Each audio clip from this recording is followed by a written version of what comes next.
C'est marrant ça. Bon, en tout cas, bienvenue sur notre chaîne et ça nous fait super plaisir de t'accueillir parce qu'on a plein de choses à dire. Ouais, trop bien. Bah, mais merci à vous de me recevoir et c'est vrai qu'on a échangé en MP, mais bah, de toute façon là, je vais vous laisser un petit peu le fil conducteur de l'émission. Ouais. En tout cas, ouais, je suis content d'être là. Carrément, bah l'idée c'est que du coup notre communauté apprenne à te découvrir en tant que joueur de poker parce que tu as aussi plein de choses à dire. Je me rappelle que tu nous as parlé de ton parcours, etc. Et déjà, je trouvais ça hyper intéressant. Est-ce que tu veux y revenir? Ouais, ce qui serait intéressant, c'est de savoir comment tu es venu au poker et ton histoire vis-à-vis du poker, justement. Ok, alors je vais essayer de faire très court. Ça va être compliqué, mais en gros, ouais, j'ai découvert le poker à 17 ans, notamment grâce à mon coach de tennis de table à l'époque. Je jouais à un bon niveau en tennis de table et genre pendant les entraînements, lui, il jouait à l'époque sur bwin.com, mon entraîneur. Et c'est vrai que, enfin, grâce à lui, j'ai appris les règles.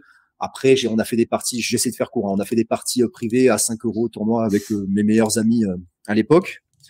Et en gros, le tournant qu'il y a eu, c'est quand j'avais 21 ans, j'ai suivi mon ex à Malte parce qu'elle devait faire une année en Erasmus. Et en fait, moi, à cette époque, j'étais quand même à fond dans le poker, mais en jouant des sit and go à 1 €, vraiment très récréativement. Et en fait, en sachant que voilà, il y avait une grosse commu de joueurs pro de poker français basés à Malte, ben, en fait, grâce au club poker, j'ai réussi à rentrer en contact avec des gens qui vivaient à Malte. J'ai intégré d'ailleurs leur groupe Skype à l'époque. Enfin, les Maltais connaissent. Et en gros, en allant à Malte, j'ai rencontré, je suis allé à des soirées justement avec des grinders de poker. Et en gros, voilà, ça a vraiment démarré comme ça. Il y a des gens qui m'ont pris sous leur aile, qui m'ont aidé gratuitement. Vraiment, j'étais très étonné que dans ce milieu, il y avait beaucoup de gens très généreux et très sympas. Je les salue. Dans les plus connus qui m'ont aidé à progresser, il y a Thomas Echen de ABC Poker, que je salue d'ailleurs. Lui et ses collègues, voilà, je me rappelle, je faisais des sessions chez eux en NL10, NL25 sur PMU et genre eux, ils étaient derrière et ils me coachaient gratuitement. Enfin, vraiment super généreux. Et en gros, voilà, mon histoire a commencé comme ça. Et petit à petit, donc, je me suis mis, j'ai démarré en cash game en NL10. Je me rappelle que la première année, j'avais break-even. Et je me rappelle que j'avais déposé plus de sous pour directement commencer en NL20 sur Winamax. Et de là, ben, ça s'est bien passé. Alors, à savoir que du coup, j'ai passé en tout 8 ans à Malte. Mais les 6 premières années, en gros, je faisais moitié-moitié, c'est-à-dire 6 mois en France, 6 mois à Malte. Pourquoi? Parce que j'avais un boulot dans la restauration. Au début, je travaillais pour un restaurant à Sainte-Maxime et après à Saint-Tropez. Et en gros, j'ai eu cette chance parce que grâce à ce boulot, pendant 6 mois, je gagnais l'équivalent de 1 an de travail, on va dire, au SMIC ou plus même. Et en gros, ça m'a dégagé énormément de temps de libre les 6 mois de les 6 mois de l'hiver, pardon, où j'étais à Malte. Parce qu'en gros, avec ce temps libre, en gros, je jouais au poker et je progressais, voilà, grâce à mon entourage, voilà, on essayait de se former comme on pouvait, quoi. J'avais jamais à l'époque travaillé beaucoup le jeu, mais c'était surtout grâce à l'époque, je vous parle de ça, 2014. Je me rappelle, voilà, c'était des joueurs qui jouaient déjà en cash game en haute limite, qui me faisaient des ranges un peu, j'allais dire à l'arrache parce que voilà, à l'époque, il n'y avait pas de solver et tout.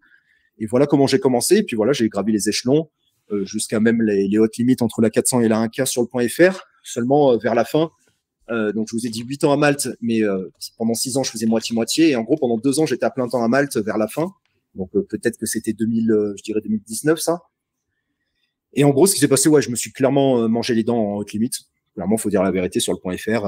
Forcément, quand tu travailles pas le jeu, à un moment donné, je pense que j'ai probablement run good pour arriver jusqu'en haute limite et je me suis complètement cassé les dents en haute limite, même en menant bien. Et bref, après, bon. D'ailleurs, il y en a un autre qui m'a aidé à ce moment-là quand j'allais pas très bien, qui était mon voisin juste au-dessus dans l'immeuble. C'était Clément Richez, incroyable, super sympa à cette époque. Je me rappelle, il était venu chez moi où on avait fait des revues de main. Et enfin voilà, je pense que j'en ai dit beaucoup, non? Enfin après, je suis rentré dans les détails un peu et voilà. Non, mais c'est un peu ça, c'est mon parcours poker. En ce moment, je joue en moyenne 100-200 sur le point FR. Je joue surtout la nuit. Je bummente beaucoup et ouais, je joue à partir de la NL50. Ça peut m'arriver de jouer un peu haut, mais j'évite parce que clairement, en termes de gestion de bankroll, si je joue de la 400 plus avec ma BR actuelle, c'est pas le plus recommandé, on va dire.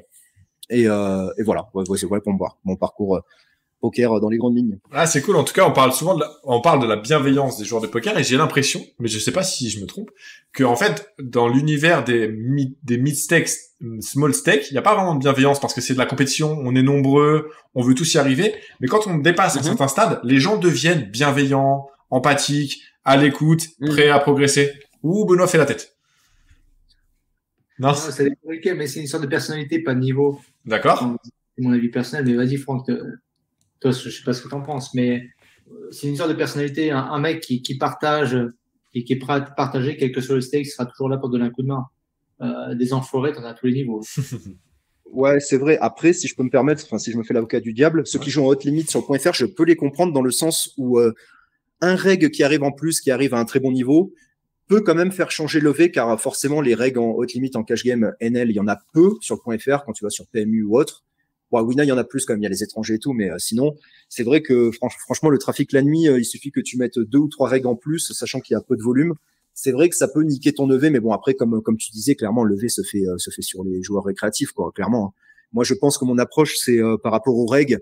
Peu importe. Moi, d'ailleurs, dans mes limites, j'estime qu'il y a plein de règles bien meilleures que moi, surtout par le fait que j'estime dans ma carrière pas du tout assez bossé le jeu. Mais bon, le but, c'est surtout de faire le moins d'erreurs possible contre eux, contre les règles qu'on se considère bons. Ils sont pas tous bons, hein, j'en considère pas des pas bons aussi. Mais ce que je veux dire par là, c'est surtout faire le moins d'erreurs possible contre eux et optimiser VS les joueurs qui ont des leaks, hein. Et d'ailleurs, il y a aussi des règles qui ont des leaks et qu'il faut exploiter à fond, quoi. Et voilà. Ouais, c'est top parce que ce que je trouve ça cool, par exemple, Clément Richesse, dans ses différentes interviews, c'est le rapport qu'il a avec la connaissance et le savoir. Pour lui, la connaissance et le savoir, c'est sacré. Et du coup, dans ce sens, il la propage aux gens dans son entourage avec beaucoup de bienveillance. Et Baki, c'était la même chose. En gros, ils connaissent l'importance et la valeur de la connaissance. Mm-hmm. Tu es un peu philosophe là quand même. Hein. Tu vas chercher moi. Faut que je dise ce que je pense de Baki ou pas? Ou non, on va pas faire de drame. Ah, si tu veux, vas-y. Je rigole. Non. T'emmerdes pas. Non, en vrai, non. Tu sais quoi? Vas-y, parlons des autres. Je vais essayer d'être juste. Déjà, je trouve que c'est méga divertissant ces vidéos YouTube. Ok. Clairement, maintenant, enfin, même moi, je les regarde et je trouve divertissant. Ouais. Après, forcément, pour arriver jusqu'à là et pour vendre, il s'est énormément formé dans le marketing, le business, tout ça. Enfin, on voit qu'il s'est travaillé, qu'il a bien bossé la game. Et excusez-moi, mais à un moment donné, je me suis renseigné au niveau des joueurs en termes de pourcentage de sessions positives en live. Je m'en rappelle plus le chiffre que lui, il a donné selon lui.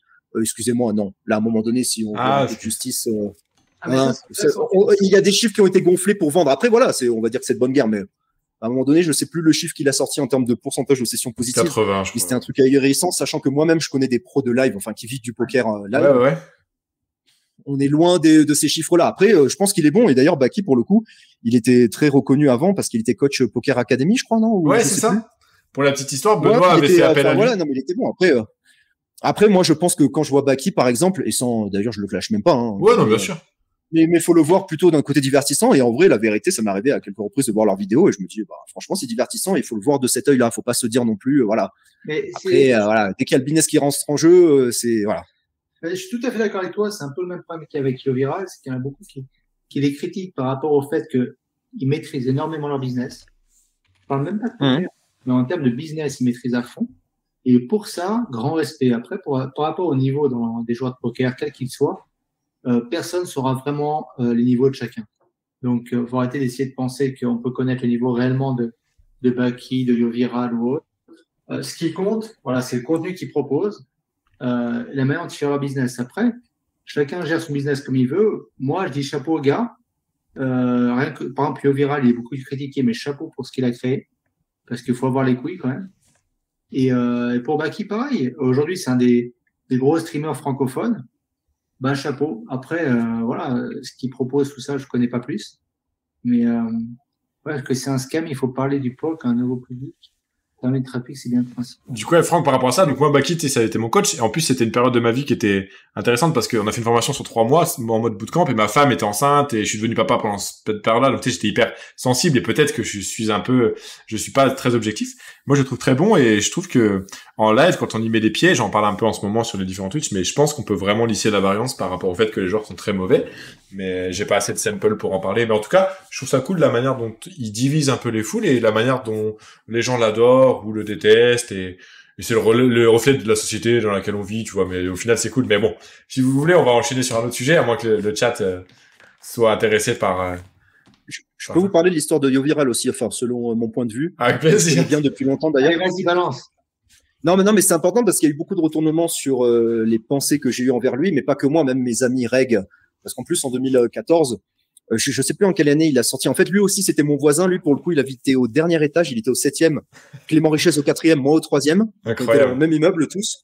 Je sais plus quelle année, mais bon, bref, à ce moment-là. Et c'est vrai que donc là, c'est quand il faisait ses Twitch et c'est l'année, en gros, enfin, quand il habitait là, c'est quand les flics avaient défoncé la porte.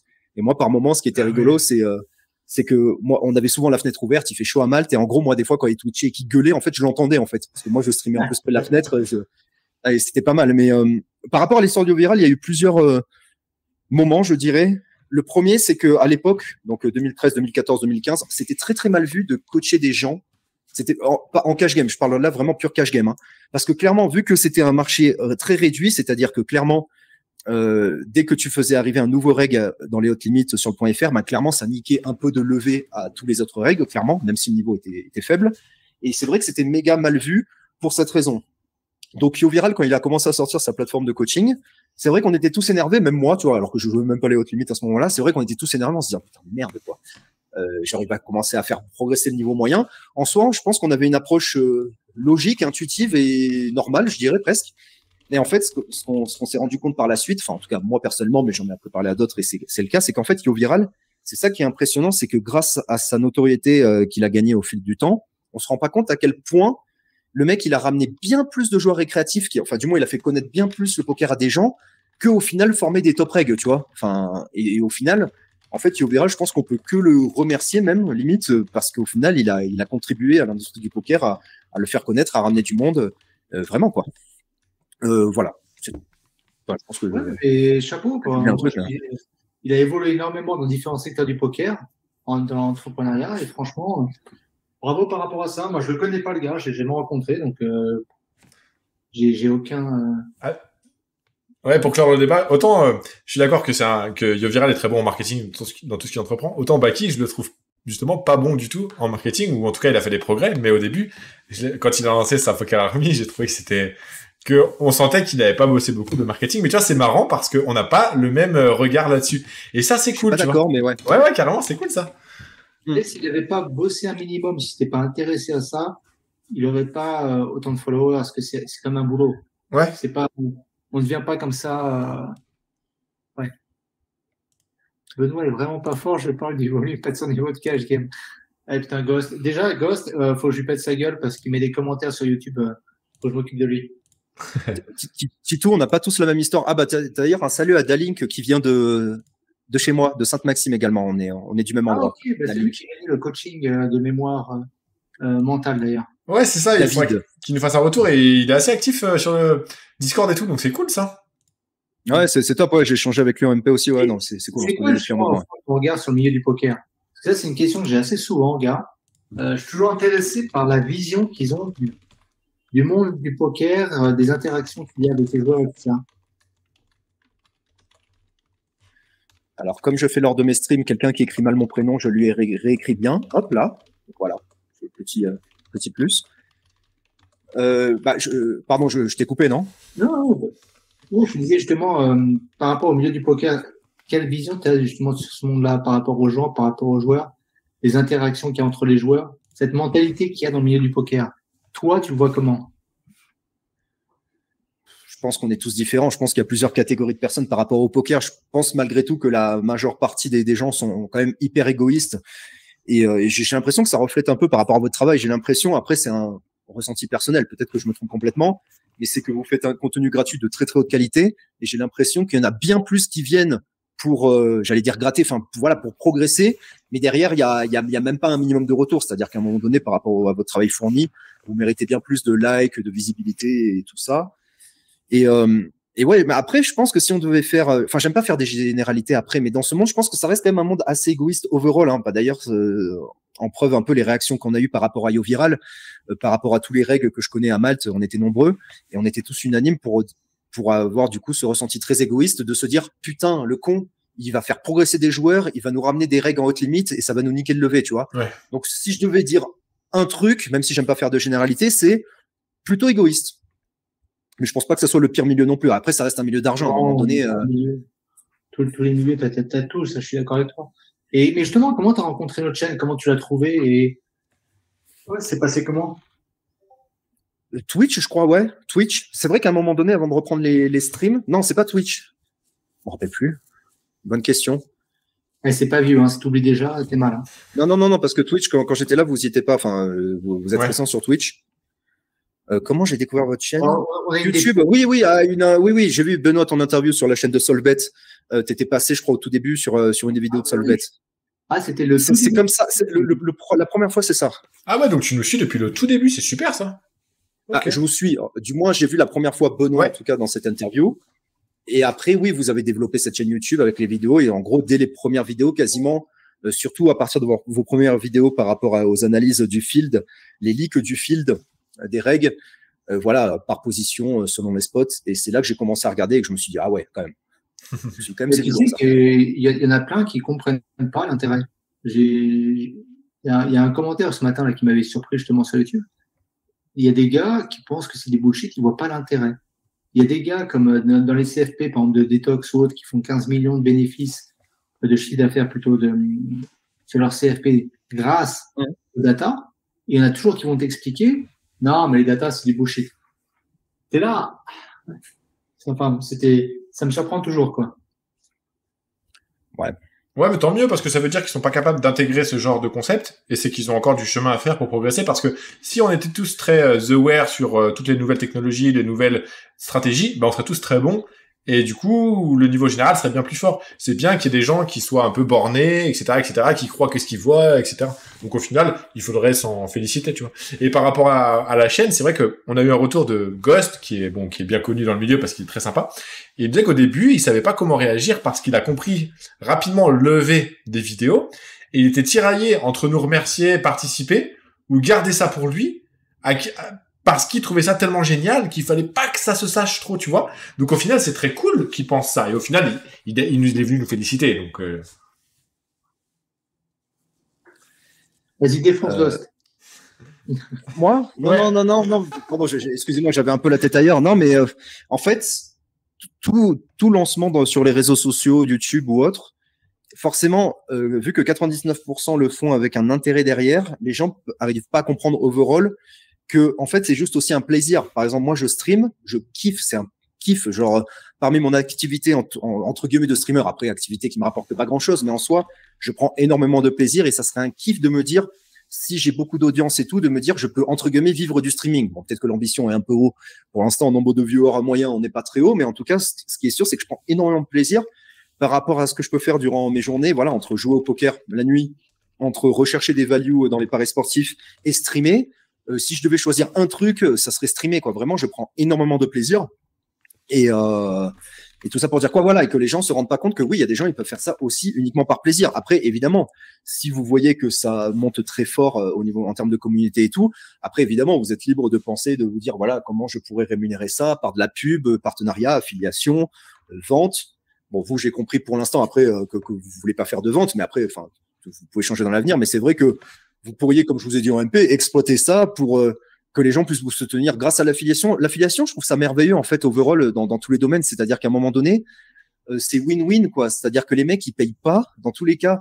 Voilà. Et s'ils voulaient par exemple jouer au poker sur un site et qu'ils veulent s'inscrire, bah voilà. En fait, ce qui passe par votre lien d'affiliation ou pas, ça change rien à leur vie, rien pour eux. Ouais. Et vous gagnez quelque chose en fait. Après voilà quoi. Je t'avais répondu par rapport à ça. Des liens d'affiliation on en a. On les a pas mal utilisés au début, notamment avec Solvbet et autres. Mais pas Solvbet avec Deep Solver, GT Wizard et autres. Mais les gars, ils y vont, ils cliquent une fois sur le lien, ils vont voir. Mais après, quand ils y retournent, ils cliquent pas sur le lien et ils prennent l'abonnement sans avoir cliqué. Ce qui fait que si tu as un code promo, et ben, tu l'as pas. Et il y en a plein aussi qui n'ont rien à battre et qui vont sur le site sans cliquer sur le lien. Et voilà. Donc, l'affiliation, sur le principe, j'adore parce que ça permet de générer du revenu sans prendre à la communauté.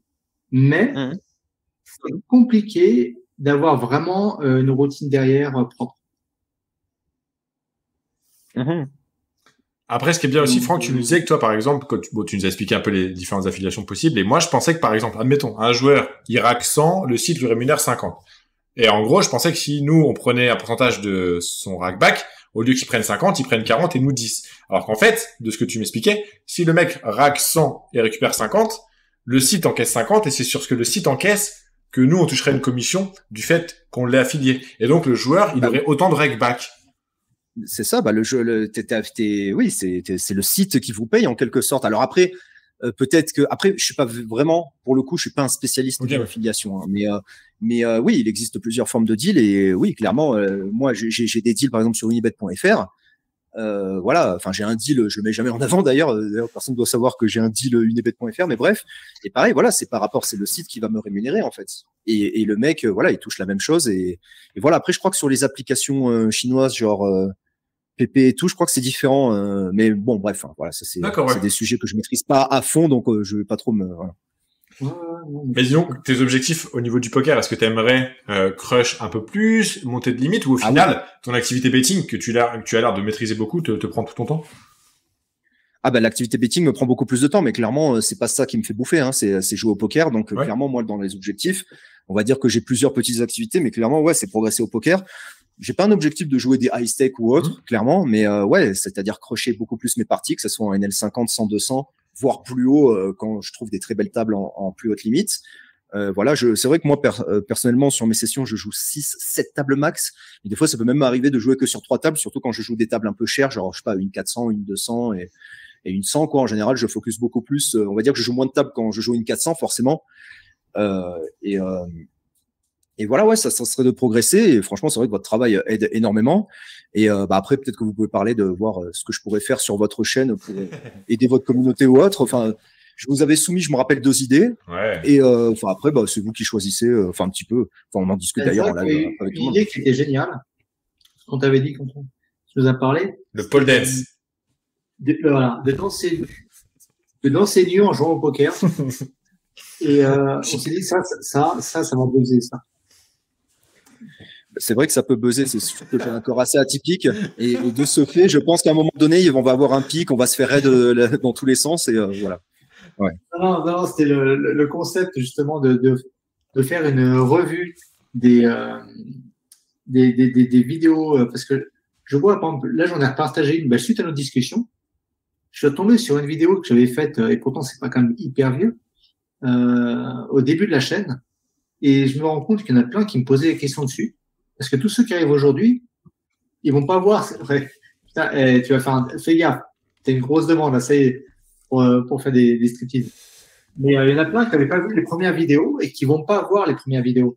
Et ce qui fait qu'il y en a plein qui ont des questions qui ont déjà été répondues sur des vidéos qui font 4-5 minutes maximum. Et c'est vrai que le concept de revoir les vidéos et de dire ce que tu en penses avec ta vision justement et ta connaissance du poker, c'est intéressant. Moi, je trouve ça vraiment hyper intéressant. Ouais.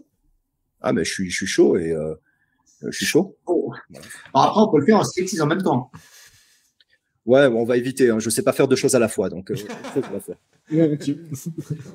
Mais en tout cas, ouais. En plus, si on a besoin de t'apporter du contenu supplémentaire, etc., l'idée c'est que on progresse ensemble, sachant que toi et moi, on a l'air de jouer les mêmes parties, donc ça c'est super cool.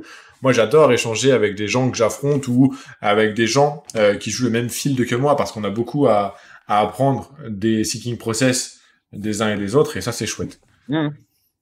Laisse tomber le poker, alors, lol, j'ai pas compris, Titou. Lance-toi dans le pole dance, c'est ça que ça veut dire. Ah, par rapport à ça, pardon, ok, ouais, super. Ouais. Je pense qu'ils en sont toujours là, ouais.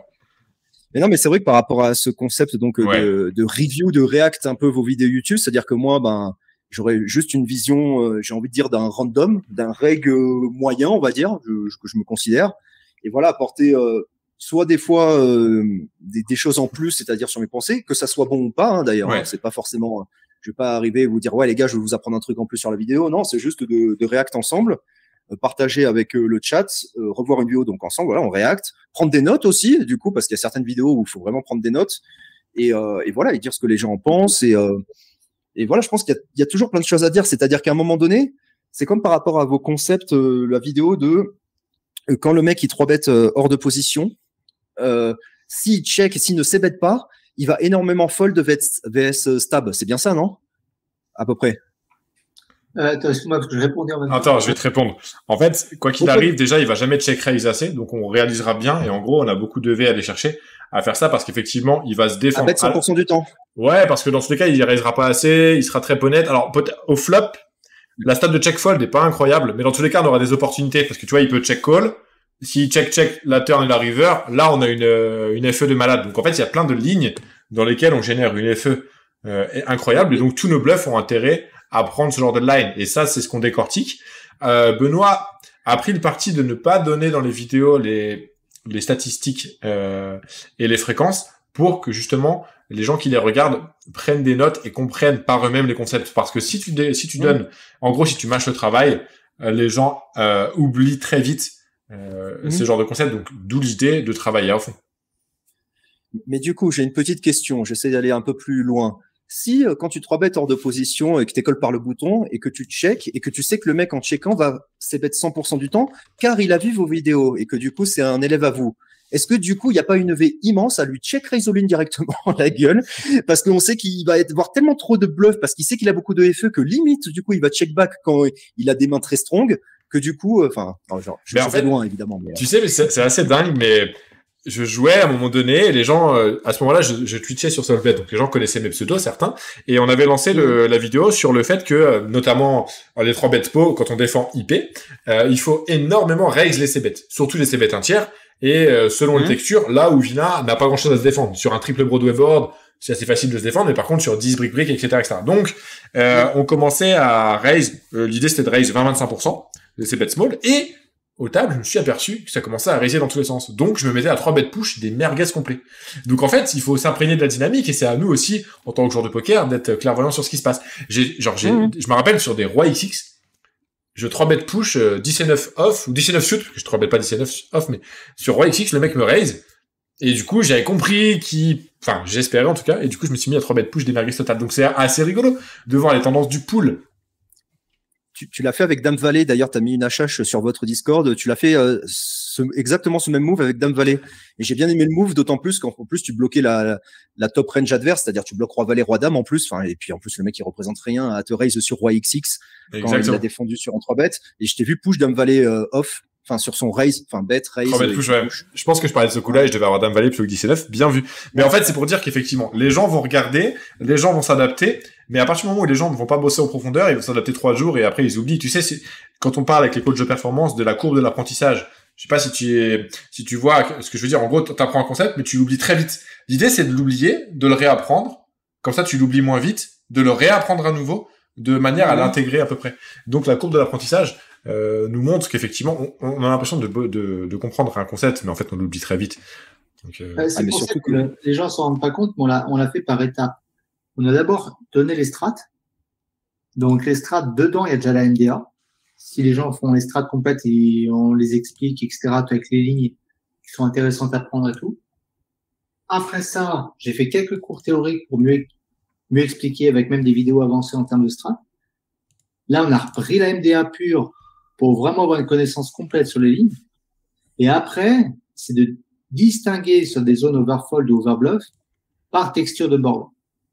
Où là, vraiment, ce sera le sniper. Par exemple, le check call, check bet, big blind contre bouton sur des boards avec un As-X, ils sont underbluff grave de la part de big blind. Donc, quand il lead et qu'il y a un As sur le board river, en check call, check bet, t'es quasiment sûr qu'il a de la value. Et c'est des lignes à connaître comme ça par rapport aux textures de board après, où tu peux vraiment jouer au sniper. Et il y a vraiment des choses à faire. Moi, ce que je ressens dans le fait d'analyser les datas, c'est que quand on voit le peu d'écart qu'il y a entre les fréquences entre les joueurs de 100, de NL100, de NL200 et des joueurs de NL500 et des joueurs de NL1000, ça me laisse penser que toutes les écarts de fréquence, tous les leaks que les gens ont, c'est des leaks qui sont des biais cognitifs qu'on a tous. C'est par beaucoup d'honnêteté. En fait, on a tendance à être trop honnête au poker, perdre trop les value end, ne pas assez les checks, pas bluff assez, etc. Et donc, en fait, on retrouve ça chez la plupart des joueurs, et ils ont beau essayer de rectifier le tir. Dans tous les cas, le pool a des leaks, et c'est important de comprendre et de les exploiter. Et je sais pas si t'as vu, j'ai passé une vidéo sur Deep Solver où, en gros, dans un toy game où Vilain bet de manière complètement équilibrée la river, c'est-à-dire 33% de bluff, 66% de value pour un bet spo qui oblige Vilain à défendre 50% de sa range. J'ai augmenté de 1% la fréquence de bluff, 1%. Et du coup, la réaction des bluff catchers, plutôt qu'il call 50% de ses bluff catchers, il call 100%, juste parce que le mec overbluff de 1%. Et en fait, quand on comprend ça, on comprend que les réactions doivent être radicales, et donc quand on observe des tendances, on s'adapte de manière radicale et on génère beaucoup de V. Ouais, mais tu vois, c'est ce que je disais aussi par rapport aux vidéos. C'est pour cette idée de Franck qui était bonne, parce que cette vidéo-là, c'est aussi, je l'ai faite il y a 3 mois, 4 mois. Elle dure 3 minutes. Je pense qu'il y a même pas la moitié du Discord qui l'a vu, où j'explique justement par rapport à l'instabilité de la GTO et tout ça. Ouais. Et c'est là où c'est vrai que réorienter les gens par rapport à ce qui est intéressant dans les vidéos, c'est hyper intéressant, quoi. Est-ce que d'ailleurs, c'est marrant, Franck, ça m'intéresse. Est-ce que c'est quelque chose que tu faisais déjà avant ou auquel tu prêtais attention là, à l'analyse de data et tout? Après, c'est un peu nouveau par rapport aux outils à notre disposition, mais... Pas du tout. Ouais. Alors, pas du tout. Moi, faut savoir que moi, j'ai progressé au niveau des steaks, vraiment, juste en parlant et grâce à mon entourage et grâce à mes amis proches qui ont été voilà, à Malte très sympas et bienveillants avec moi, quoi. C'est-à-dire que, en quelque sorte, on peut dire que j'ai reçu du coaching gratuitement, même si j'ai jamais pris une heure de coaching en mode vraiment très cadré, payé et tout. C'est ça que je veux dire. Et non, c'était plus voilà, essayer d'exploiter les leaks adverses. D'ailleurs, jusqu'à il y a pas longtemps, c'est vrai qu'en termes de GTO, j'avais une connaissance. Enfin, j'étais vraiment une quiche de fou, quoi. Alors, je suis pas du tout un expert maintenant, mais ce que je veux dire par là, c'est que c'est vrai que du coup, je faisais sans me rendre compte des immenses erreurs en termes de V, sans me rendre compte. Pourquoi? Parce que j'avais jamais travaillé un peu le jeu en profondeur, quoi. Et c'est d'ailleurs pour ça aussi que je me suis fait défoncer dans les hautes limites il y a plusieurs années. Voilà, quand j'ai passé 2 ans à temps plein à Malte, quoi. Après, je sais pas ce qu'en pense Benoît, je vais lui laisser la parole juste après, mais moi, je pense aussi que ce qui est bien quand on est joueur de poker, c'est que on n'est pas obligé de faire comme tout le monde, on n'est pas obligé de travailler la GTO, on peut s'inspirer de la dynamique, on peut faire plein de choses. Il y a des gens qui ont des bons résultats, alors qu'ils vont être peut-être capés en termes de progression, mais faut pas complexer parce que, en fait, quand on est joueur de poker, on voit nos leaks et nos manques de technique, etc. Mais aussi, il faut être objectif sur nos points forts, et j'imagine que tu en as plein des points forts. Je pense que la GTO, c'est quand même indispensable. C'est-à-dire qu'à un moment donné, il faut la connaître pré-flop, la GTO, VS GTO, enfin, au niveau des ranges pré-flop selon les stacks, parce que forcément, si tu joues en NL100 ou en NL2, à cause du rake qui est très fort en NL2, bah, ça sera plus tight en NL2, tu as moins call VS un open pré-flop parce que tu veux éviter le rake, tu vas beaucoup plus 3 bêtes.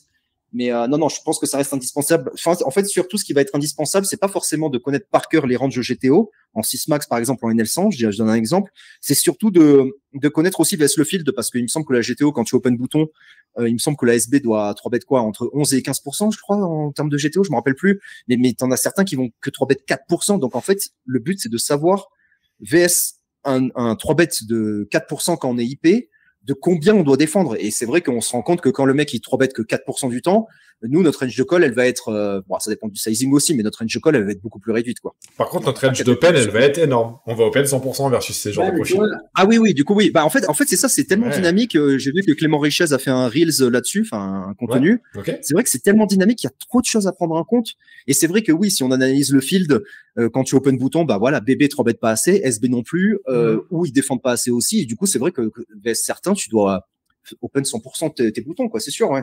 Mais toi, quand tu réponds, Germain, par rapport à ce que tu disais avec la GTO, un peu comme si tu lançais un gamin dans l'eau et tu lui dis, bah vas-y, tu peux apprendre tout seul à nager. Alors oui, il va se débrouiller, il va nager comme un petit chien, etc.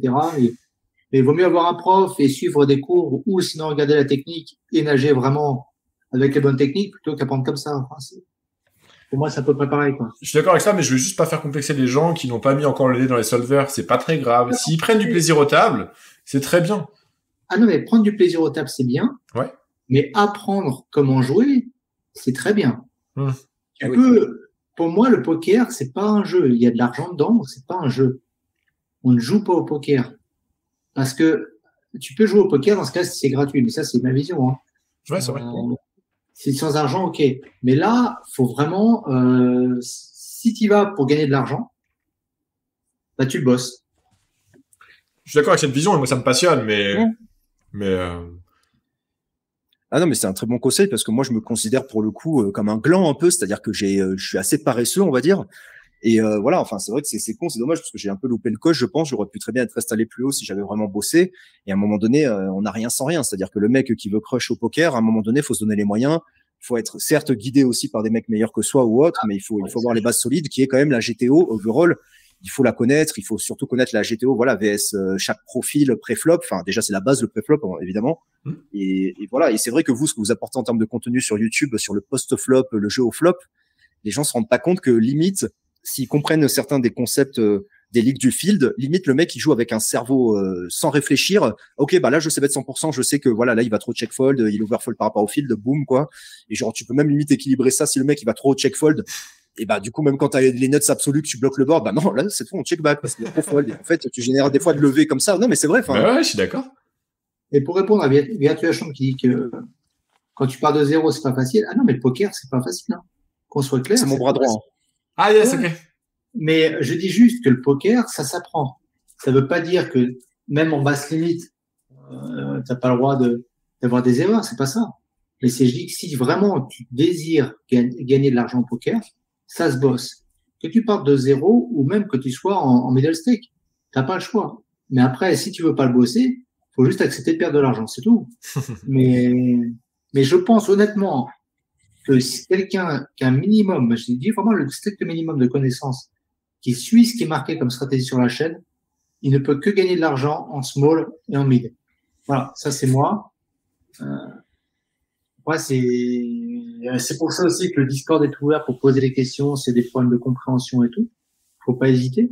Mais le poker, ça se bosse, quoi. Et le PLO, c'est assez pire encore, parce qu'il n'y a même pas tous les solvers et tout. Donc, Et pour le coup, Virtua Champ, donc voilà, on bosse ensemble et il démarre en NL2 et je suis très fier de lui parce que il part vraiment de zéro pour le coup, enfin quasiment zéro. Il avait déjà joué au poker, il part de zéro et je suis très content parce que voilà, enfin en tout cas, il applique bien mes conseils. En gros, ce que j'essaye de lui enseigner à mon échelle, c'est surtout d'éviter les plus grosses erreurs. Donc forcément, je le fais jouer très très tight. Ouais. Voilà, après flop vs un open, voilà, enfin j'essaie de lui apprendre petit à petit, de lui rajouter un arme à son arsenal, quoi. Et je suis très content parce que malgré son niveau qui est actuellement, on va dire théoriquement très limité, on va dire, vraiment il débute et c'est pas un mal, mais là il a une courbe en NL2 gagnante. Je lui fais gagner, il gagne de l'argent en NL2. Alors évidemment c'est pas grâce à moi aussi, mais voilà, c'est parce qu'il joue et qu'il est très rigoureux. Je suis très fier de lui parce que en fait en NL2, même sans être très bon, si on évite les très grosses erreurs et qu'on exploite certains mecs, enfin les profils, et franchement là il a une courbe gagnante et je suis très fier de lui, quoi. C'est cool. Ah, putain, on va pouvoir le mettre sur un site. C'est bon. Comment gagner de l'argent? Ouais, non mais je suis content et voilà. Puis j'espère qu'il va. Non, mais ça fait tellement de vidéos comme ça. Comment j'ai gagné 150 000 euros en NLX. Ouais. Mais par contre, moi, quand je t'écoute déjà, bravo pour ton humilité et quand tu parles de ton élève en L2, je pense que à partir du moment où on lui injecte de la rigueur dans notre routine, de la rigueur, du focus et un petit peu de courage, en fait, on y arrive. Après, step by step. Mais en fait, beaucoup de joueurs viennent au poker Pardon? Ouais, il faut l'entourage aussi. Il faut avoir les bons filons pour avoir aussi les bonnes informations. Ouais, c'est vrai. Et c'est souvent ce qui fait. Et c'est pour ça que moi, j'avais lancé la chaîne à l'origine, parce que avoir des informations qui permettent de vraiment progresser, je ne trouve pas qu'il y en a beaucoup disponibles. Ça, c'était... Ouais. Tu parles de l'entourage, mais aussi, alors, il faut savoir se créer des opportunités. Tu te rappelles, Yolan, il disait que quand il était un peu en galère en L50, c'est lui qui démarchait des top reg, qui allait leur poser des questions. Donc, c'est ça, faire preuve de courage. C'est aussi essayer d'intégrer des groupes de travail, essayer de demander aux joueurs plus aguerris des conseils. Et ça, c'est pour moi, c'est faire preuve de courage. Et ceux qui en font preuve, en général, ils y arrivent. Et par rapport à YoViral, d'ailleurs, c'est vrai qu'il y en a aussi qui le disent que c'était un mytho par rapport au fait qu'il avait gagné 100K en 6 mois. Moi, en tout cas, je confirme que c'est vrai. C'était même avant qu'on soit voisins. J'étais allé chez lui quand il était arrivé à Malte. Et franchement, je me rappelle, il s'était complètement enfermé. Je crois qu'il avait fait un post sur Facebook ou quoi. Il a dit, allez les gars, dans un an, je m'enferme et tout. Et en fait, voilà, il a été quand même très malin. Il jouait, je crois qu'il jouait la NS50. Il avait une petite bankroll, mais il jouait aux meilleurs horaires du monde, c'est-à-dire la nuit en général, à partir de, je sais pas quoi, peut-être minuit jusqu'au matin, quoi. Il jouait les meilleurs horaires du monde sur les meilleurs sites du monde. Donc, c'est vrai qu'il jouait le point IT, qui est aussi un niveau très faible. Et au final, en fait, je pense même pas qu'à ce moment-là, il était très fort, entre guillemets, techniquement, mais il avait compris que, déjà, l'argent, tu le gagnes contre les fiches, déjà. T'évites de faire des grosses erreurs si tu estimes un reg bon. Quitte à même l'exploiter un petit peu, enfin, si tu trouves des leaks. Et en gros, il a vraiment gagné, ça, je le sais. Je me rappelle, j'étais allé chez lui, il s'était enfermé et tout. Enfin, il avait je sais pas combien il avait d'écran. Et non, mais il était, le mec, il s'est donné, quoi. C'est-à-dire qu'à un moment donné, il est pas arrivé là par hasard, quoi, tu vois. Plus le fait YoViral, c'est vrai que bon, je me rappelle ça aussi, ça m'énervait, je m'étais embrouillé avec lui en soirée, parce que c'est vrai qu'il était à fond avec Snapchat à prendre des vidéos de partout, et c'est vrai que moi à l'époque j'étais un peu peut-être aigri ou je sais pas comment, enfin peut-être pas, en fait genre ça me saoulait que il filmait, ou alors que des fois il disait ah putain ça c'est drôle ce que tu viens de dire, tu peux le répéter, et puis tu foutais son téléphone à la gueule, tu sais. Moi je lui dis mais arrête, qu'est-ce que tu nous fais là, sois spontané un peu dans tes vidéos. Je me rappelle, je m'étais embrouillé avec lui, mais voilà, mais après c'est comme ça. Mais au final je trouve que c'était un précurseur. Il prenait du plaisir à faire du contenu sur les réseaux sociaux, des stories, et c'est tout ça qui lui a permis de réussir, quoi. Je pense qu'il est très passionné par ce qu'il fait, et ça c'est aussi une force. Ah ouais. Et pour le coup, en fait, voilà, c'est ça que je veux dire par rapport à Yoviral. Il a tellement pris à la gueule, mais je pense que on serait très nombreux à sa place à abandonner. Tellement il a pris des sauts de merde dans la gueule, d'une force par tout le monde, mais même par nous, hein. Enfin, par tout le monde, vraiment. Et non, le mec, il est resté droit. Et après, évidemment, on peut parler d'éthique, pas d'éthique. Il y a quelqu'un qui a dit, ouais, mais il a pas payé des gars. Faut savoir qu'à l'époque, quand il était sur Twitch et que les gens lui ont aidé à monter son site, ils l'ont fait gratuitement. C'est un peu comme si moi, demain, là, je fais, imaginez, enfin, on va en discuter ensemble, mais imaginez, je fais une émission par semaine chez vous, et que dans un mois je vous dis les gars, pourquoi vous me filez pas 100 balles ou 200 balles là? Une fois qu'on aura généré du profit et tout, c'est clair. Tu vois ce que je veux dire? À un moment donné, non, c'est-à-dire que moi c'est de bon cœur et je suis content, et ça va aussi m'aider à streamer pour vous, mais les gens à l'époque qui ont aidé Yoviral, ils l'ont fait de bon cœur, hein. Donc ça veut dire que si t'es de bon cœur pour derrière après dire une fois qu'il commence à générer un peu, paye-moi, bah non, en fait il y avait pas de contrat, il y avait rien, ou même pas d'arrangement en soi, hein. Mais bon, après, ça c'est une autre histoire. Peut-être qu'il y a des gens qui ont d'autres sons de cloche, mais moi ça c'est le mien. Ah, c'est cool. En plus, t'es bien placé. J'en parlais avec Yoviral, du coup, j'en ai parlé avec lui parce qu'il m'a un peu raconté, voilà. Enfin bref, comme ça. Mais pour rappeler par rapport au fait comment t'es arrivé, je rappelle juste pour ceux qui sont intéressés, c'est vrai que j'avais lancé cette annonce, mais je pensais même pas forcément qu'à notre chaîne, et de créer une chaîne Twitch où il y avait un ensemble de streamers qui pouvaient venir pour avoir une chaîne de Twitch qui était vraiment dense en termes de contenu, et ça permettait d'attirer plus de monde et faire connaître tout le monde individuellement, et même il peut avoir sa chaîne à côté. Et c'était vraiment le but. Et c'est pour ça que nous, notre chaîne Twitch, elle est ouverte à n'importe qui veut, qui est sympa. Hein. C'est quand même le minimum. Qui veut faire du live sur notre Twitch, c'est avec plaisir. Lui, ça lui apporte noter. Nous, ça nous apporte du contenu. C'est cool pour tout le monde. C'est avec grand plaisir. Ah oui. Et vraiment, ça me fait plaisir quand tu étais venu, parce que j'étais surpris qu'il n'y ait pas plus de monde qui demande. Ouais, non, carrément, l'idée était bonne, et il y a juste quelques questions dans le chat, si vous me permettez que j'y revienne. Il y a Deadlock qui demande, ok, pour les groupes de travail, mais quand on n'est pas un top reg, c'est compliqué de séparer le bon du mauvais grain. Comment savoir si son interlocuteur est compétent? Il y a une astuce. En fait, je pense qu'il faut être ouvert d'esprit, il faut pas avoir peur de se tromper, tu vois, faut pas avoir peur de faire appel à un coach, au risque qu'il soit mauvais. C'est marrant, j'en ai parlé tout à l'heure, mais en fait, à être trop méfiant, on loupe des opportunités. Faut juste pas avoir peur de te faire avoir, être ouvert, et puis faire preuve d'esprit critique, je pense, même si ça paraît un peu bidon. Ouais, vas-y, là, tu comprends pas vraiment, parce que je comprends ce qu'il veut dire, parce que j'ai eu cette question-là moi-même. C'est-à-dire, t'as différentes offres sur le marché aujourd'hui. Ouais. J'ai eu récemment en PLO, là, quand je me suis formé au PLO. C'est comment tu distingues les gars, est-ce qu'ils sont bons ou pas? Moi, en PLO, je suis tombé sur des cakes. En termes de coach, je parle pas en termes de joueur. Parce qu'il faut que le mec soit bon techniquement, mais il faut aussi qu'il puisse t'apprendre. Parce que s'il a une super courbe mais qu'il est incapable de t'apprendre quoi que ce soit, ça ne sert pas à grand chose. Donc, je comprends. Et, pour moi, ma réponse, c'est, il n'y a pas de réponse. C'est par réputation ou par les élèves qu'il a eu que tu vois si les gars, ils ont vraiment progressé ou pas, quoi. En gros, c'est difficile de faire confiance, et la plupart n'osent pas. Et c'est pour ça que beaucoup stagnent dans leur progression, je pense. Il y a aussi une autre question, juste après. Quelles sont les grosses adaptations à prendre en low middle stake pré-flop par rapport au range GTO? Je comprends les ranges équilibre, mais j'ai 0 XP, donc j'ai peur de spion le suivant. Pas facile quand on démarre. En fait, faut comprendre que les ranges, elles s'imbriquent les unes entre elles, et que ça, après, c'est plus de la logique selon moi. Et il faut connaître un peu les bases en termes de fréquence, comme Franck le disait. Il faut savoir que si vilain ne te rebête pas, comme les 14% qui sont préconisés, à quel point ça affecte ta strat. Mais sinon, en gros, ce que je te conseille, connaître les fréquences théoriques optimales, comprendre les déviations que les gens en font, et t'adapter en termes de curseur. Maintenant, j'attends de mes compatriotes qu'ils aient une meilleure réponse que la mienne, parce que... Il y a la vidéo sur le pré-flop qui était faite, qui explique justement comment gérer tout ça. D'ailleurs, ça me fait penser à un spot que j'ai vu avec Virtua Champ en NL2, où il open As-Dame off en NL2, et il se fait 3 bêtes par la Big Blind, qui avait jamais 3 bêtes, un sizing cher en plus. Je lui dis, écoute, on va supposer que c'est un énorme nit, il 3 bêtes de Big Blind, les gens en général, ils 3 bêtes pas assez. Lui, peut-être qu'il te le 3 bêtes encore moins, ton As-Dame, tu le prends, tu le fold. Voilà, c'est tout. Peu près flop, voilà, tu vois. Enfin... Ça, c'est génial, parce que, en fait, en faisant ça, la plupart des gens penseraient qu'on se fait exploiter, mais il faut comprendre. En fait, si on fold As-Dame ici, quelle est l'adaptation, en fait? L'adaptation, le constat, c'est qu'il 3 bêtes tellement peu qu'on en revient à fold As-Dame. Et inversement, s'il 3 bêtes trop peu, imagine à quel point t'es 7 et 4, 8 et 2, 9 et 9, valet 9 off, print de l'argent contre lui, parce qu'il va trop fold et jamais assez te 3-bet. Donc comprendre si, tu vois, on prend une notation radicale d'un côté, à quel point ça influe la stratégie inverse, c'est-à-dire d'open des merguez parce que tes merguez vont print contre lui, et ça c'est génial parce que t'as plus de merguez que de as-dame en général. La fluctuation des EV, ça c'est un concept que j'adore. Il y a un blanc. Ouais, non, je crois qu'on lisait tous Le chat pour voir ce qui se passait. Non, c'est bon. Voilà, du coup, ouais, tu nous disais que t'étais en Équateur, c'est la belle vie alors? On va parler un peu géographie. La belle vie, ouais, bah, je suis là, ça fait quelques mois. Ouais. Je vous avoue que là, pour le coup, je peux pas trop vous raconter ce qui va se passer à court terme, moyen terme et long terme.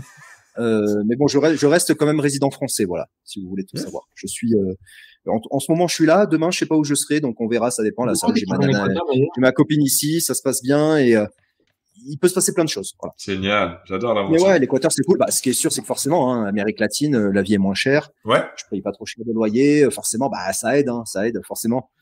Voilà. Hein. Et du coup, ta copine, elle est en train de pédaler pour la connexion Internet, là, ou non, ça va? Elle est en train de quoi? Elle est en train de pédaler pour avoir la connexion Internet, ou? Non, je veux dire, t'as pas trop de problème avec Internet.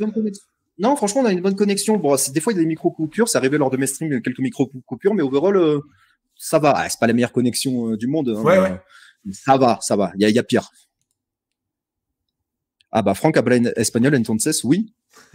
Couramment, non, mais je parle maintenant mieux espagnol qu'anglais, ouais. Et en anglais, je me débrouille. J'ai l'impression que les gens qui sont capables de voyager et, tu vois, d'avoir un peu de mystère autour de leur moyen terme, ils sont forcément très bons au table parce qu'ils ont pas peur de prendre des risques, etc. Tu vois, il faut ce côté aventurier au poker. Oh là là. Surtout ne me surestime pas, s'il te plaît. Tu me flattes, mais alors tu te trompes sur ma personne. Hein. Ah, j'ai hâte de te voir au table, j'ai hâte qu'on échange, ça va être super chouette. Ah bah moi je peux vous partager des mains. D'ailleurs je tag quand j'ai des mains compliquées. J'ai des mains funky dans ma database. Hein, si vous en voulez, je peux vous envoyer en privé parce que j'ai honte. Ouais, ça pourrait être un bon exercice. C'est marrant, Benoît, il a un avis tranché sur les reviews de main, mais il pense que c'est bien, mais hein, Benoît. Ah, à chaque fois tu me rebalances ça pour faire du buzz, toi. Ouais. J'ai juste dit que je ne supportais pas quand on balançait une main et que tout le monde se défonçait la gueule dessus parce que tout le monde pense avoir raison et avoir la solution. C'est juste ça. Et que je préfère avoir une revue de main par 1 ou 2 gars maximum avec des explications claires par rapport à la GTO plutôt que les channels d'analyse de main où j'ai vu tellement de gars me trucider pour savoir si déjà pré-flop fallait ouvrir As de suité EP ou pas. Ouais, c'est plutôt ça. Alors, en fait, la plupart des gens pensent à partir de leur expérience. Donc, t'as 10 mecs qui disent, ouais, mais moi, je pense que le field, il va trop 3-bet. Ouais, mais moi, je pense pas. Et Benoît, il dit, moi, les gars, dans les datas, je vous prouve que le field fait ci ou fait ça. C'est vrai que quand on a les datas, en appui, ben, on commence à s'énerver des gens qui nous parlent de leur propre expérience au poker. Parce que ça a aucune valeur, on n'est pas objectif. Ouais. Mais bon, après, ce qui est bien, c'est de partager les thinking process, le pourquoi du comment, à quel point on dévie, et justement comment on pense que le lever va fluctifier en théorie par rapport à la pratique si vilain à tel ou tel leak. Ça, c'est un exercice qui est hyper cool. Et ouais, par rapport à ce qu'on disait avant, par rapport à dire des conneries, c'est vrai qu'il faut pas avoir peur de dire des conneries. Si j'avais peur de dire des conneries, je me proposerais pas en tant que streamer sur votre chaîne, hein, ça c'est sûr. Hein. Faut pas, voilà. Du moment qu'on prétend pas détenir la vérité sur tout et qu'on se croit pas le meilleur du monde, juste parce qu'on maîtrise bien tel ou tel concept, du moment qu'on reste humble un minimum et ouvert, voilà, c'est bien quoi. Je pense. Ouais. On peut parler de tout, mais pas s'écharper sur des mains. C'est ça qui me tue quand je vois des gars s'embrouiller sur l'histoire de poker. Tranquille, quoi, les gars, tranquille. Mais bon. Ouais. Mais en tout cas, écoute, nous, ça nous fait plaisir vraiment que tu intègres l'équipe et que tu t'occupes, je te montre cette partie-là sur Twitch. Ça nous fait vraiment plaisir, quoi. C'est super sympa de ta part. Ah ouais. Et, donc, on verra avec toi, justement, quand tu peux, quels sont les horaires les plus adaptés pour toi. Et pour ceux qui vont voir la vidéo, justement, donc, regardez ce qu'il va nous proposer, ça va vraiment être intéressant. C'est un format qui est encore différent. Et je pense que ça peut apprendre beaucoup de choses à beaucoup de monde, parce que justement, c'est un regard extérieur. Et, ouais. Ouais, donc ouais, c'est ça sera du react de vos vidéos YouTube. De toute façon, nous, on parlera en privé. Je pense que c'est bien que voilà que vous me dites, par exemple, voilà, première vidéo, est-ce que tu peux review ces 3 vidéos ensemble? Et puis voilà, puis on en réagit avec le chat. Ouais, t'inquiète pas, on pourra en parler, mais j'ai plein d'idées justement qui sont vraiment intéressantes même pour toi. Parce qu'à la fin, je pense plus d'abord pour toi. Qu'est-ce qui peut t'intéresser comme vidéo? Et après, bah, ça te permet de faire les assimiler en les regardant limite. Mais c'est ça, en fait. Ouais. Je comptais moi les voir déjà tout seul de mon côté. Et c'est vrai que ce qu'il y a de bien avec ce concept de React vidéo tous ensemble, c'est que c'est vrai qu'on a, je pense, déjà joué au poker. Voilà, les métiers d'ordinateur où c'est des métiers où tu t'isoles complètement, où tu te sens seul, tu peux déprimer, sans motivation. Alors que ce que j'aime dans ce concept et dans cette idée, c'est putain, parce que des fois, on peut ne pas avoir envie de regarder la vidéo tout seul de son côté parce que, je sais pas, manque de motivation, je pense, on se sent tout seul, on se sent pas aimé, enfin bref, pour plusieurs raisons. Alors que quand on le regarde tous ensemble lors d'un Twitch, avec moi qui dit, voilà, qui réacte et que les gens réactent sur le stream dans le chat, ben moi je trouve que ça apporte ça fédère un peu en quelque sorte et genre je sais pas, les gens ils se sentent peut-être dans le même bateau, dans une équipe en quelque sorte et puis voilà, hein. Et puis encore une fois, si jamais je dis de grosses conneries lors de ces streams, et ben vous me reprendrez, c'est pas très grave. On te défonce, mais direct. Voilà. C'est important pour l'apprentissage. Je suis en train de mater une masterclass sur l'apprentissage et tout, et en fait l'idée c'est de comprendre que l'information, tu concilies l'information à l'émotion et ça te donne un long time memory. En gros, ça te donne une connaissance que tu gardes long terme. C'est vrai que tu l'as dit, quand tu bosses tout seul chez soi, du coup, tu n'as pas d'émotion, tu ne ressens pas d'émotion. Quand tu bosses à plusieurs, du coup, forcément, tu interagis, tu rigoles, tu pleures, t'es triste, etc. Et bref, ça te permet de mieux apprendre un concept. Et en fait, le meilleur exemple pour ça, c'est les enfants. Les enfants, on est tous épatés de ce qu'ils peuvent apprendre, à quel point leur cerveau est une éponge. Mais en fait, ils sont tout en train de jouer. Ils sont tout en train de pleurer, rire. Ils sont tout en train de ressentir tout un tas d'émotions. Et donc, forcément, ils apprennent beaucoup plus vite. Bah, j'hésiterai pas à chialer, hein, des streams sur votre chaîne. Hein. Ça serait pas mal. Non, mais je suis d'accord. Ouais. Non, mais si tu chiales en même temps que tu fais le striptease, là, c'est gros buzz. Là, je te promets, Winamax, ils vont t'appeler, ils vont te recruter. Je paye YouTube pour avoir de la visibilité, quoi.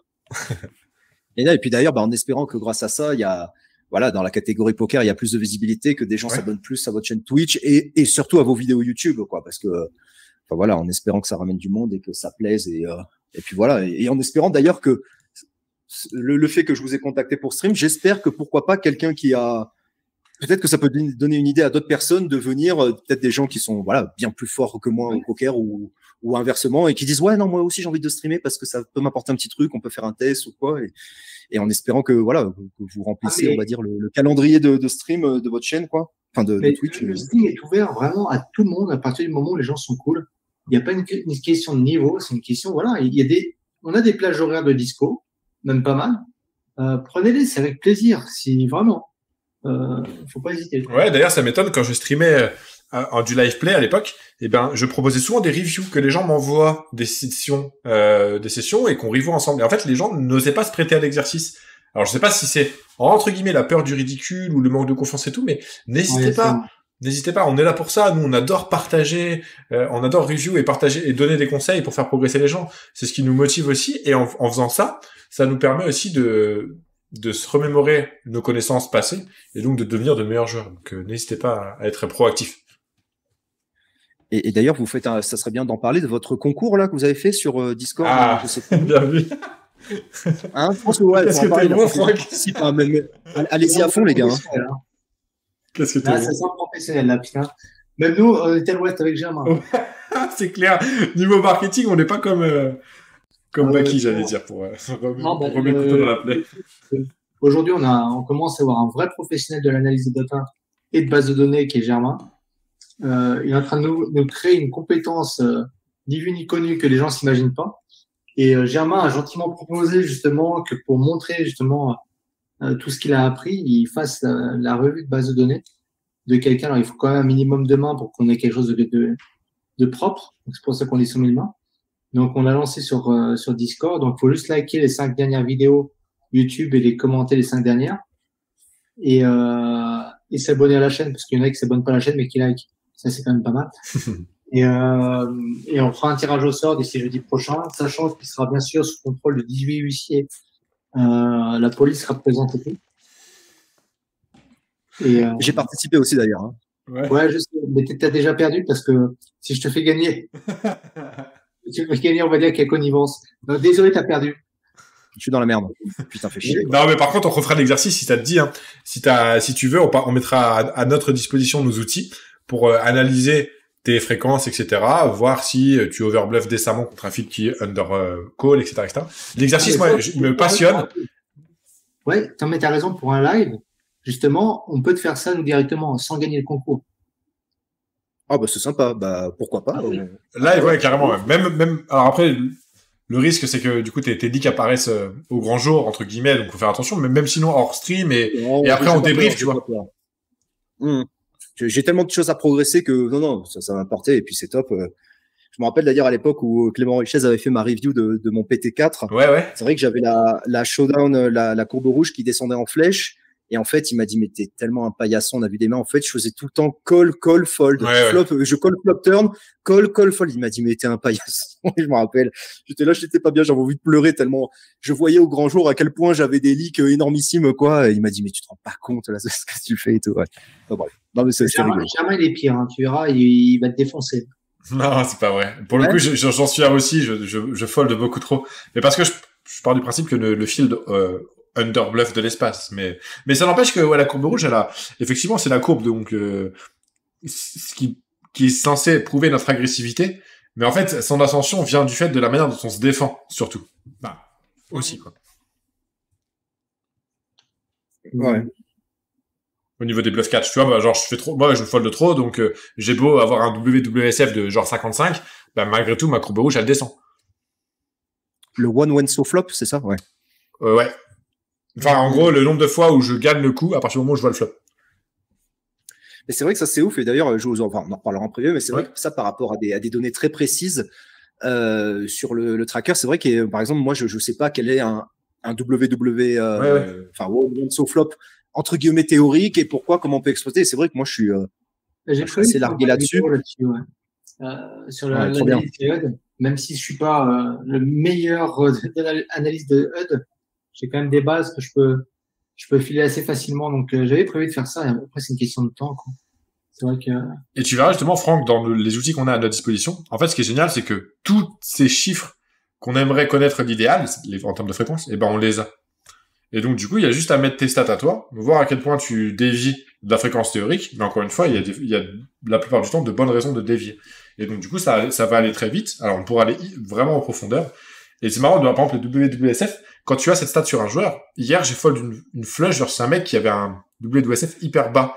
Et je me demandais à partir de quelle stat de WWSF je dois fold ma flèche, tu vois. C'est hyper intéressant.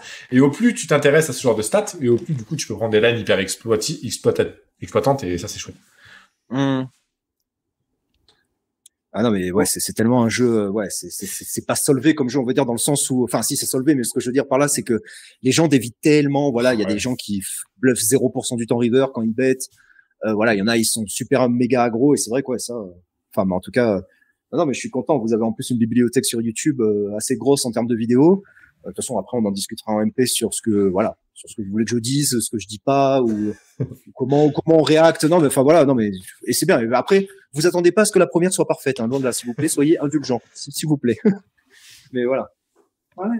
Bon, en tout cas, c'était cool d'avoir ce petit moment justement à trois, et de pouvoir présenter en même temps mieux se connaître. Arrête de tout casser. Ça, c'est la barre de Paul Dance qui est tombée. Non, c'est ma copine qui est. Je vais pas dire ce qu'elle fait. Voilà, elle est là. Elle fait tomber quelque chose. Et si vous voulez savoir ce qu'elle fait, rendez-vous au prochain numéro. Oh, le teasing, mais en fait, t'es trop fort, Franck. Non, mais les gens qui sont sur mon stream, ils savent que si je regarde par là, c'est je regarde les Toshio. Voilà, ils savent que je suis là. Ok. Les gens le savent, voilà. Ah, bah, bon. Ça marche. En tout cas, merci à toi et j'ai vraiment hâte qu'on bosse ensemble et qu'on passe de bons moments, comme là on vient de faire. Au plaisir. De toute façon, on a un groupe tous les trois. Voilà, on discute. On peut s'appeler quand vous voulez, à peu près. Enfin voilà, de toute façon après on se capte et en tout cas c'était cool. Et au plaisir de commencer. Moi, dès lundi prochain, enfin après avoir, moi c'est vrai que ce qui m'arrange le plus c'est entre lundi et jeudi, parce qu'en plus c'est là où je stream sur ma chaîne et du coup moi le vendredi c'est vrai que je suis pas mal occupé les week-ends. Donc bon voilà. Ok, ça roule. De toute façon, on va se catcher après. On en parlera tranquille. Mais merci à tous ceux qui sont venus. Et de toute façon, je vais reposter le replay sur YouTube comme d'hab et sur Spotify. Yes. Et likez les vidéos de Poker Crusher, s'il vous plaît. Vous likez, vous partagez, vous mentionnez des amis et vous commentez. Voilà. Merci. Voilà. Bah, allez, merci à tous. Et allez. À la prochaine. Et très très vite, on reste en contact. Avec plaisir. Ciao, ciao les gars. Allez, ciao.